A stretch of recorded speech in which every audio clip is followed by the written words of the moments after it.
जितना गहन यह वन क्षेत्र आपको लग रहा है, उतनी गहन शांति यहाँ पर शिविर दौरान और शिविर के बाद भी होती है। नागराज के मैं आपको दर्शन कराना हूँ। पहले हम धम्म सेवक डिस्कशन में यह कहते थे कि यह सर्पालय है, जहाँ शांति होती है, शीतलता होती है। वहाँ नेचुरली सभी प्राणी आकर्षित तो होते ही हैं, तो सर्प आकर्षित हो जाए उसमें क्या बड़ी बात है। धम्म तपोवन 2 का पैगोडा है। यह बहुत विशाल पैगोडा है। लगभग 100 से अधिक साधक शून्यागारों में वहाँ पर ध्यान करते हैं। छोटी छोटी जो ध्यान की गुफाएं हैं उसमें बैठकर ध्यान करते हैं। दीर्घ शिविर लगते हैं यहाँ 45 दिन 60 दिन के। A9 निवास स्थान। अनागरिक मुनीन्द्र जी यहाँ रहते थे। गुरुदेव के समय से वह एक अच्छे साधक और सेवक भी थे। सभी प्राणियों को गुरुदेव ने अभयदान कर रखा है। तो यहाँ गुरुदेव सत्यनारायण जी गोयनका का विश्व विपश्यना आचार्य का एक अभयारण्य ही है, समझिए। यहाँ हर प्राणी सुरक्षित संरक्षित है, शांत है। कहीं किसी को एक दूसरे से कोई तकलीफ नहीं है। और से धम्मगिरी पहाड़ों से घिरी है। सभी ओर पहाड़ी ही पहाड़ी है, तीनों ओर से। और इन पहाड़ी से जब झरने फूटते हैं, अमृत वर्षा होती है, वह देखने लायक होती है। सफ़ेद दूध की धारा से झरने बहते रहते हैं और सफ़ेद कोहरे से सारी पहाड़ी ढकी हुई होती है। सफ़ेद कोहरे की चादर लपेटे हुए होती है। तो बड़ा ही सुंदर दृश्य होता है यहाँ का। और स्वयं जो धम्मगिरी का ध्यान केंद्र है उसमें भी सभी ओर से कोहरा छाया हुआ रहता है जब सवेरा होता है शीतकाल का। 25 एकड़ धम्मगिरी से शुरू हुआ था काम इगतपुरी में, और आज लगभग 100 एकड़ तक धम्मगिरी का कार्य क्षेत्र फैला हुआ है।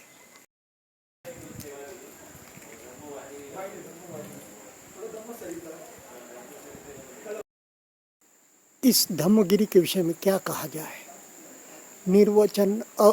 अनिर्वचनीय हो जाता है व्यक्ति।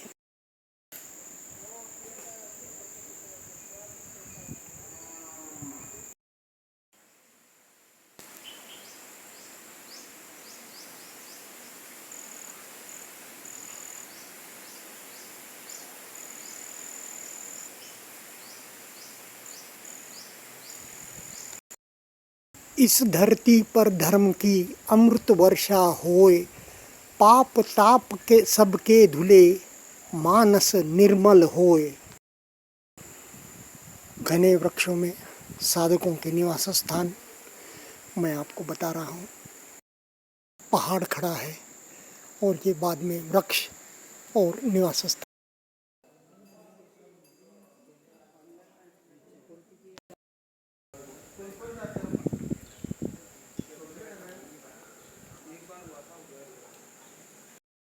यह लोटस आकार में, कमल पुष्प के आकार में ध्यान केंद्र है जो डबल स्टोरीड है।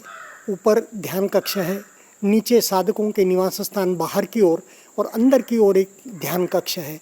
ऐसा यह सुंदर, और मुझे लगता है ये प्रथम ध्यान केंद्र होगा जब गुरु जी के समय। धम्मगिरी में ऐसे 4 टोटल पगोड़ा है। एक बताया आपको धम्म तपोवन 2 वाला, यहाँ एक मुख्य पगोड़ा 1 और तपोवन 1 का पगोड़ा 1। पगोड़ा का दर्शन अवर्णनीय है। वैसे पगोड़ा 2 स्टोरी का है। ऊपर वाले मंजिले पर, ऊपर वाली स्टोरी पर जो गंभीर साधक है, दीर्घ शिविर किए हुए साधक है, वे ध्यान करते हैं। स्वयं गुरुजी भी ध्यान करते थे। यहाँ पगोड़ा नीचे से ऊपर सीढ़ियों से बना है, क्योंकि हर 4-5 सीढ़ियों पर कुछ सेलों का निर्माण किया गया है।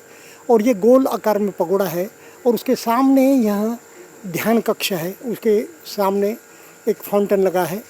ये ध्यान कक्ष के ऊपर गच्ची है। ध्यान कक्ष के ऊपर जो आप टेरेस देख रहे हैं, जहाँ सिंह है 2 और 2, उसमें से अंदर गुरुजी ध्यान करने के लिए इस पगोड़ा में जाते थे। और यह जो टेरेस है उस पर भी गुरुदेव यदा कदा मैत्री दिवस पर साधकों की साधना लेते थे और सारे जगत को मैत्री वितरित करते थे, तब समाज देखने का बनता है। और आचार्य स्वयं शिविर के वक्त ज़रूर गुरुदेव इस टेरेस पर 250-300 साधक बैठते थे, और जब ध्यान साधना सवेरे 4:30 बजे से 6:30 बजे तक करते थे। यह पुल जो बना हुआ आप देख रहे हैं, इधर गुरुजी का निवास स्थान है, उसमें गुरुदेव और माताजी रहते थे। और जब गुरुदेव स्वयं ध्यान करते थे आचार्य स्वयं शिविर में, अब उसे कृतज्ञता शिविर कहते हैं, तो आचार्य स्वयं शिविर में जब जब गुरुदेव ध्यान करते थे तो इस निवास स्थान में रहते थे, और इस पुल से इस टेरेस पर आकर इस विशाल पगोड़ा में जो शून्यागार है मध्य में, वहाँ पर गुरुदेव स्वयं बैठकर ध्यान करते थे। निवास जो बिल्कुल भव्य मुख्य पगोड़ा के बिल्कुल सामने बना है, बहुत ही सुंदर, उसका मैं आपको दर्शन करा रहा हूँ।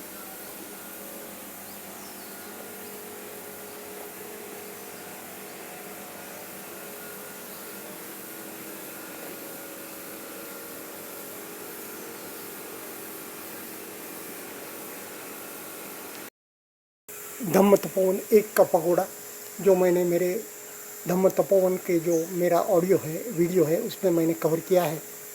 तो यह वो पगोड़ा और यह उसका विशाल क्षेत्र।